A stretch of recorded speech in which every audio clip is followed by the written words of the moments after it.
First 24 Kozhikode ഇന്നലെ പിടിയിലായ 3 ബംഗ്ലാദേശ് പൗരന്മാരെ കേന്ദ്ര ഇന്റലിജൻസ് ബ്യൂറോ ചോദ്യം ചെയ്യുന്നു. പ്രതികളുടെ ഫോൺ പിടിച്ചെടുത്തു.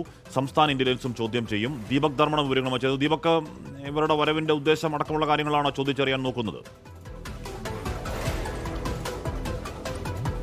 ഹാഷ്മി, അത് തന്നെയാണ്. അതായത് ഇവർ രാജ്യത്ത് എത്തിയത് നുഴഞ്ഞു കയറിയാണ്.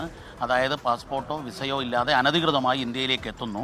അത് ഇവർ പുഴ കടന്ന് എത്തി എന്നൊക്കെയാണ് ഇപ്പോൾ പ്രാഥമികമായ ചോദ്യം ചെയ്യലിൽ കേരള പോലീസ് മനസ്സിലായത്. ഇപ്പോൾ IB ചോദ്യം ചെയ്തുകൊണ്ടിരിക്കുകയാണ്. IB വിശദമായി ചോദ്യം ചെയ്തു. ഫോൺ ഇപ്പോൾ കേരള പോലീസ് പിടിച്ചെടുത്തിട്ടുണ്ട്. ഇവരുടെ 3 പേരുടെയും ഫോൺ ഫോറൻസിക് പരിശോധനയ്ക്ക് വിധേയമാവും.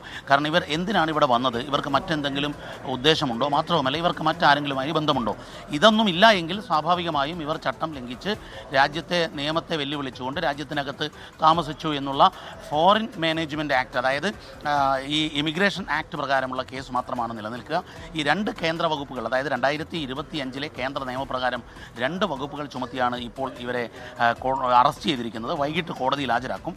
അതിനു മുമ്പ് ഇപ്പോൾ കേന്ദ്ര ഇൻ്റലിജൻസിൻ്റെ ചോദ്യം ചെയ്യലും സംസ്ഥാന ഇൻ്റലിജൻസിൻ്റെ DYSP അവിടെ കാത്തിരിക്കുന്നുണ്ട്. അദ്ദേഹം IBയുടെ ചോദ്യം ചെയ്യലിന് ശേഷം ചോദ്യം ചെയ്യുമെന്നാണ് അറിയുന്നത്.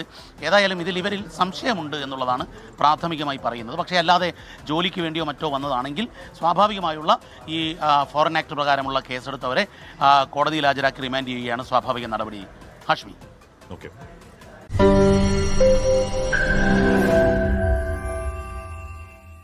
ലോകത്തെവിടെയായാലും ഏത് സമയത്തും 24 വാർത്തകളും ഓഗ്മെന്റഡ് റിയാലിറ്റി പാക്കേജുകളും എക്സ്പ്ലെയിനറുകളും വിശദമായി കാണാൻ ഞങ്ങളുടെ YouTube ചാനൽ നിങ്ങൾക്ക് സബ്സ്ക്രൈബ് ചെയ്യാം.